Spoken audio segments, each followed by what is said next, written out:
Pierre Brindamour a écrit un ouvrage qui s'appelle Nostradamus Astrophile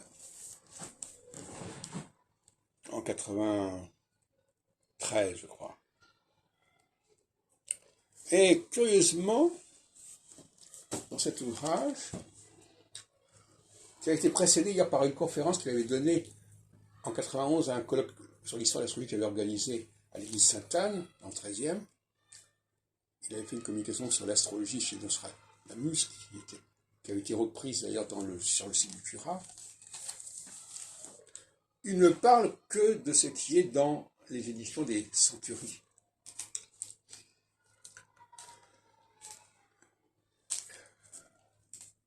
Or, cette vision des choses a évolué. On ne réduit pas Nostradamus aux centuries, loin de là. Les seuls textes en prose de Nostradamus ne sont pas les deux épîtres à la présence de César et l'épître à Henri II, qui ouvrent les deux volets. Ça, c'est une vision un peu bizarre. De même, Michel Chomara aussi, quand il parle de la datation, il parle des centuries. Cette façon de ne voir le corpus Nostradamus qu'à travers les centuries, les éditions des prophéties, évidemment c'est un corpus qui n'est pas négligeable. On trouve beaucoup de ces éditions qui englobent les deux volets, mais on sait aujourd'hui que c'est très insuffisant, que Nostradamus n'est pas dans cet ensemble. Le mérite de l'ouvrage, notamment de Chevignard, qui a édité une partie du recueil des présages prosaïques, c'est d'avoir au contraire mis l'accent sur la partie en prose de Nostradamus.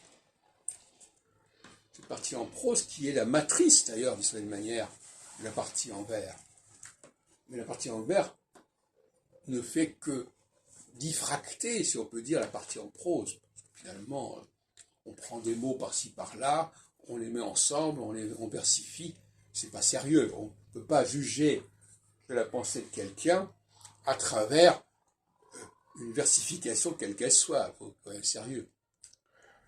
J'ai montré que voilà, il y avait pas mal de quatrains, on prenait un mot par-ci, un mot par-là, de la prose, et puis on faisait un quatrain. Pas sérieux. Donc là, il faut quand même changer complètement de point de vue. Et voilà, donc l'ouvrage de Chevignard, on voit bien qu'il lui parle des présages en prose, et ça me paraît très important, d'autant plus que, ça je reviens pas, j'en ai déjà parlé, d'autant plus qu'il y a une épître au pape Pie IV, qui est absolument fondamentale pour comprendre la pensée de Nostradamus, et qui a été supprimée dans les éditions des Centuries, qui a été substituée par une épître à Henri II, une fausse épître à Henri II. Donc aujourd'hui, le champ nostradamique ne se limite absolument pas au domaine des éditions des Centuries. D'ailleurs, beaucoup des almanachs ont été retrouvés, et des pronostications ont été retrouvées. Moi-même, en 2002, j'ai publié les documents inexploités sur le phénomène Nostradamus, où je donne des épîtres, non pas les épîtres en question, mais les épîtres qui ouvraient un certain nombre d'almanachs ou de pronostications. Donc, notamment la fameuse épître à Henri, la vraie épître à Henri II qui ouvrait les présages merveilleux pour 1556.